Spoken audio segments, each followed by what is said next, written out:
इस वीडियो में हम एक्सरसाइज 1.1 का क्वेश्चन नंबर फर्स्ट करेंगे। देखो फर्स्ट क्वेश्चन क्या है, which of the following are set. ये कुछ हमें स्टेटमेंट गिवन क्वेश्चन है, हमें बताना है कि इनमें से कौन सेट है और कौन सेट नहीं है। ठीक है, तो इसके लिए हमें सेट की डेफिनेशन पता होनी चाहिए। सेट क्या होता है? A well defined collection of object. क्या होता है set? A well defined collection of object, यानी ऐसा कोलेक्शन जो वेल डिफाइन हो। ठीक है, उसे हम क्या कहेंगे? सेट कहेंगे। तो हमें देखना कि इनमें से वेल डिफाइंड चीज़ें कौन कौन सी है। वेल डिफाइंड का मतलब क्या है? यूनिक चीज़। यूनिक यानी जो एक हो उस जैसा कोई दूसरा न हो। ठीक है, उसे हम यूनिक कहेंगे। जैसे फर्स्ट है हमारे पास, the collection of all the month of year beginning with the letter J. हमें महीनों के वो नाम बताने हैं, ठीक है, जो जे से शुरू होते हो, जैसे जनवरी, जून, जुलाई। ठीक है, ये क्या होंगे? जे से शुरू होने वाले मंथ के नेम हैं। तो ये कैसे हमारे वेल डिफाइन है, इन्हें बदल तो सकते नहीं, ये यूनिक है हमारे पास। ठीक है, तो ऐसा ये यूनिक है, तो इसका मतलब ये क्या हो जाएगा हमारे पास? सेट। हमें यही चेक करना है यूनिक है या नहीं। जो यूनिक है वो सेट हो जाएगा। ठीक है, अब आता है हमारे पास the collection of the 10 most talented writer of India.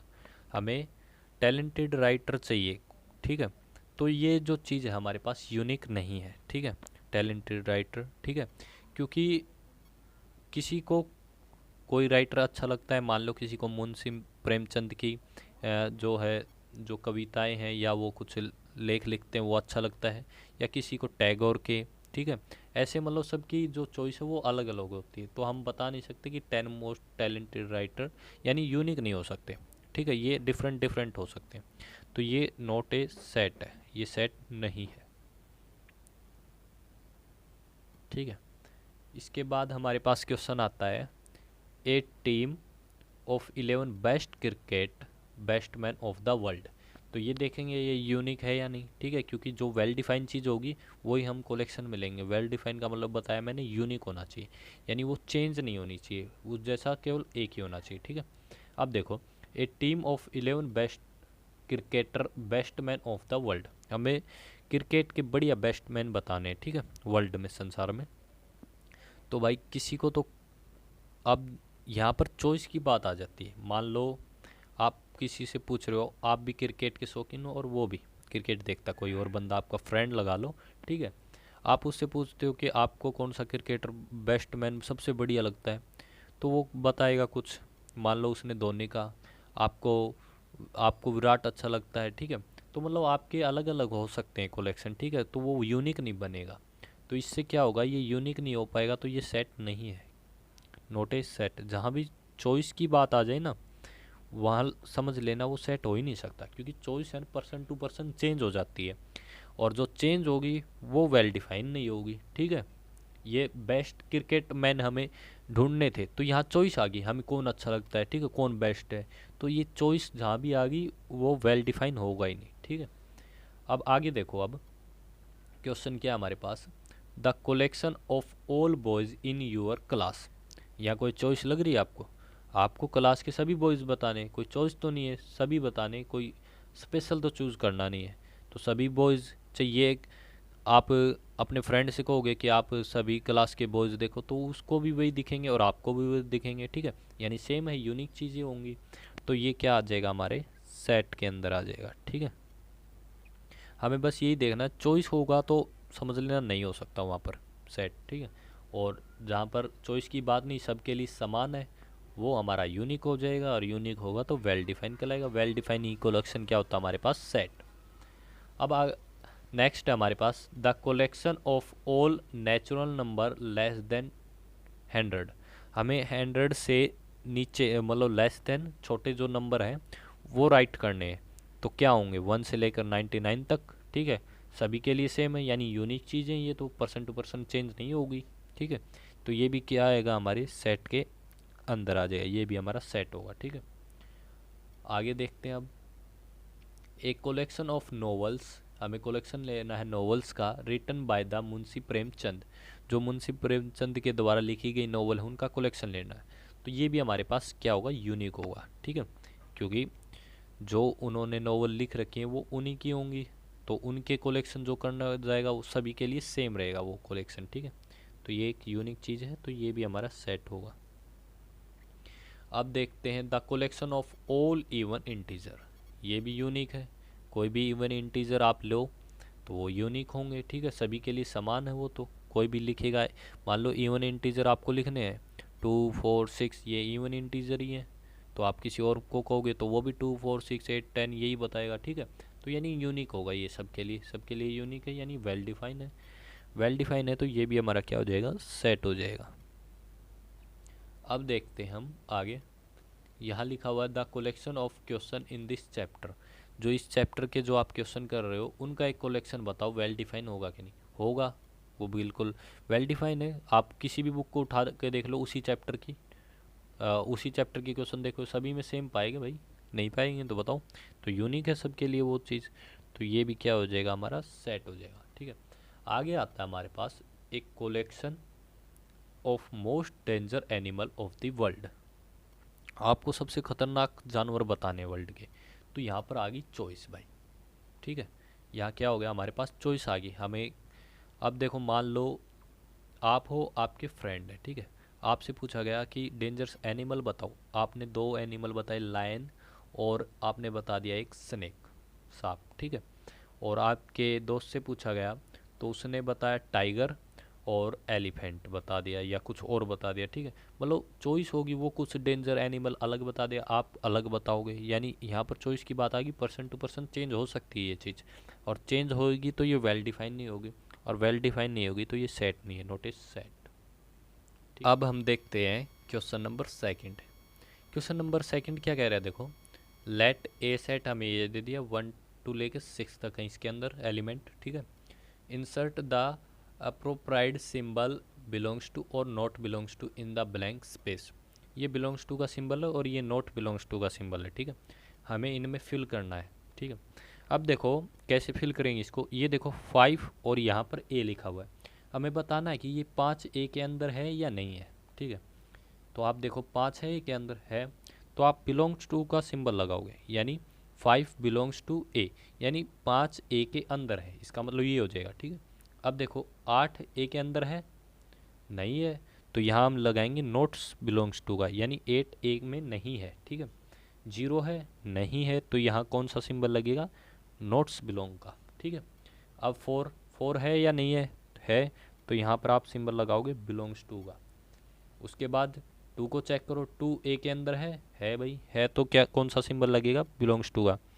अब 10 को चेक करो, क्या ए के अंदर 10 है, नहीं है, तो आप सिंबल लगाओगे नोट्स बिलोंग टू का। बस आपको चेक करना है कि वो सेट के अंदर है या नहीं है, ठीक है तो बिलोंग्स टू का सिंबल लगाओ, नहीं है तो नॉट बिलोंग टू का सिंबल, ठीक है। बस ये करना है इसमें। अब आप देखो क्वेश्चन नंबर थर्ड हमें क्या कह रहा है, write the following set in roster form, ये कुछ सेट दिए हमें, ये सेट बिल्डर फॉर्म में लिखे हुए हैं, ये सेट बिल्डर फॉर्म है, इन्हें हम चेंज करना है रोस्टर फॉर्म में, ठीक है। किसमें चेंज करना है इन्हें, हमें रोस्टर फॉर्म में। देखो कैसे करेंगे, पहले इनको पढ़ेंगे। देखो क्या कह रहा है, एक्स सच डेट, ये दो सिंबल है ना, दो बिंदु बिंदु, ये सच डेट का होता है, तो x such that x is an integer, x क्या हमारा इंटीजर है। इंटीजर क्या होते हैं, 0 से लेकर पॉजिटिव सभी नंबर और 0 से लेकर नेगेटिव सभी नंबर इंटीजर के अंदर आते हैं। एंड एक्स क्या हमारा इंटीजर है, और कैसा इंटीजर है, जो ग्रेटर देन इक्वल टू -3 है और लेस देन 7 है। तो इसके अंदर देखो हमारे कौन कौन से एलिमेंट आएंगे, देखो -3 से ग्रेटर देन चलते हैं, -3 को भी, यहाँ इक्वल का निशान है ना, ये नीचे जो सिंबल है ये इक्वल का है, इक्वल का निशान है, इसका मतलब हमें -3 भी लेना है, ये मैंने -3 लिया।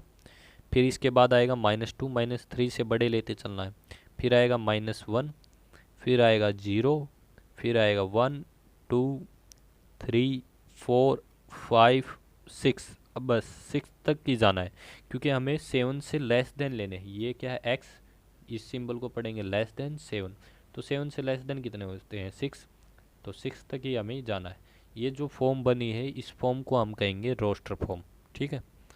अब इसी तरीके से नेक्स्ट को करते हैं हम, बी, ये क्या कह रहा है, x such that x is a natural number less than 6। X एक नेचुरल नंबर है जो लेस देन 6 है, 6 से कम वाला है, ठीक है। तो देखो इसके अंदर क्या क्या आएगा। लेस देन जो नेचुरल नंबर होते हैं वो हमारे 1 से स्टार्ट होते हैं, 1, फिर 2 आता है, फिर 3 आता है, फिर 4 आता है, फिर 5 आता है, फिर 6 हम लेंगे ही नहीं, क्यों? क्योंकि 6 से लेस देन की बात हुई है, तो यही नंबर हमारे इसके अंदर कंटेन करेंगे। ये जो फॉर्म बनी है ये है हमारी रोस्टर फॉर्म। अब इसी तरीके से हम आ जाते हैं हमारे अगले क्वेश्चन पर, सी। इसमें क्या करना है, देखो एक्स सच डेट, इसका मतलब कि एक्स ऐसा नंबर होगा, कैसा होगा वो आगे बताया जाएगा, ठीक है। तो देखो कैसा होगा, X is a 2 digit natural number, 2 digit का नेचुरल नंबर होगा, ठीक है। Such that the sum of its digit is 8, और जो सम होगा उसका क्या होगा, 8 होगा। यानी हमें 2 डिजिट का नंबर लेना है और सम 8 होना चाहिए उनका, ठीक है भैया। अब देखो क्या करेंगे, तो इसके अंदर क्या आएगा हमारे पास, 1 और 7, 2 डिजिट का नंबर ले लिया, सम देखो कितना आ रहा है, 8 आ रहा है, 1 और 7 को जोड़ रहे हैं, ठीक है। और क्या आ जाएगा, और आप ले सकते हो इसमें 26,